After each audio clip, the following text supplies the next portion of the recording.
Selamat datang kembali di Deep Dive kita. Kali ini fokus kita agak spesifik nih, ke penerimaan negara bukan pajak atau PNBP. Ini kan sumber duit negara yang penting ya, tapi gimana kalau nggak tertagih? Nah, kita mau lihat masalah piutang PNBP yang ternyata cukup besar. Plus, kita juga singgung konsep earmarking, itu loh, saat dana PNBP dipakai buat tujuan khusus. Sumber kita macam-macam, ada riset, laporan resmi kayak LKKP, aturan Kemenkyu, sampai studi kasus. Jadi, misi kita hari ini, bongkar skala masalah piutang ini, terus pahami juga logika dan ya mungkin jebakan dari earmarking itu. Oke, kita mulai ya. PNBP ini kan penting banget buat negara. Tapi, ya itu tadi, ada tantangan nih. Banyak yang belum kebayar, numpuk jadi piutang.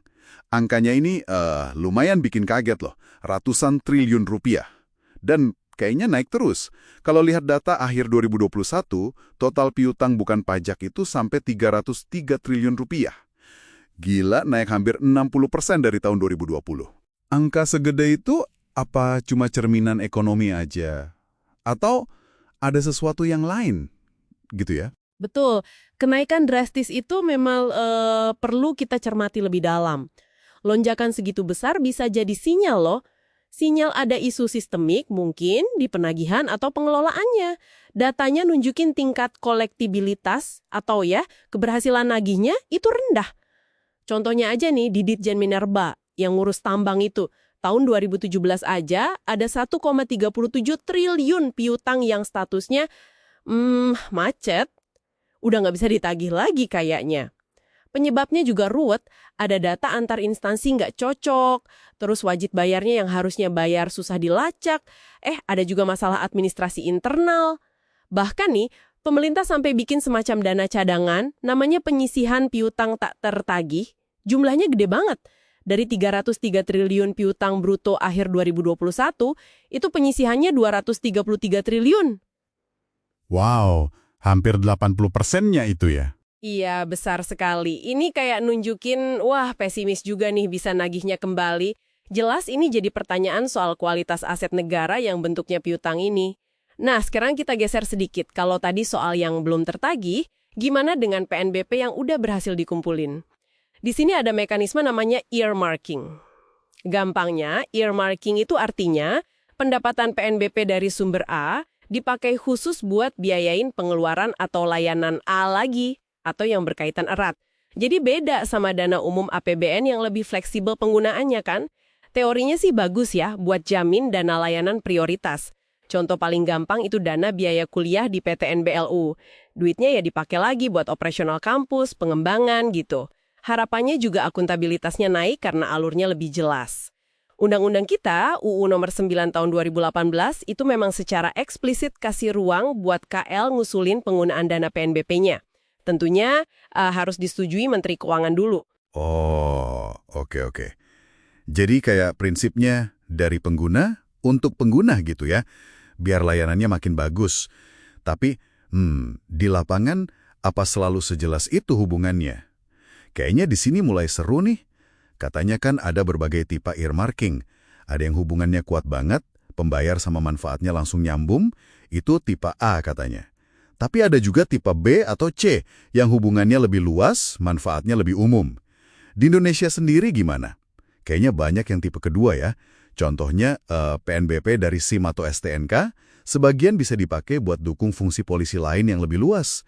Nggak cuma balik ke layanan SIM STNK doang. Nah, itu dia poinnya, tepat sekali. Ada studi menarik loh dari Kemenkau sendiri yang nunjukin earmarking bisa efektif tapi ada tapinya.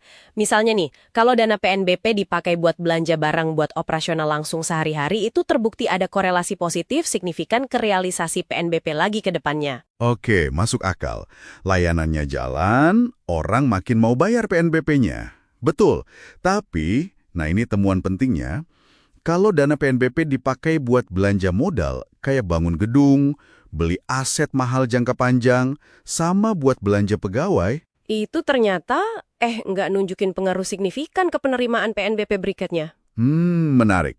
Jadi, investasi jangka panjang atau gaji pegawai dari dana earmarked ini nggak langsung balik modal ke PNBP gitu ya? kurang lebih begitu kesimpulan studinya.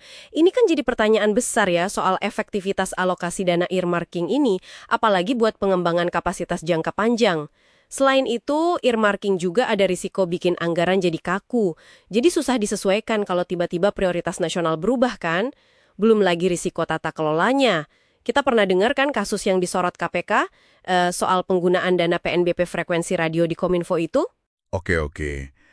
Jadi, apa nih artinya buat kita semua? Earmarking ini bukan solusi tanpa masalah ya ternyata.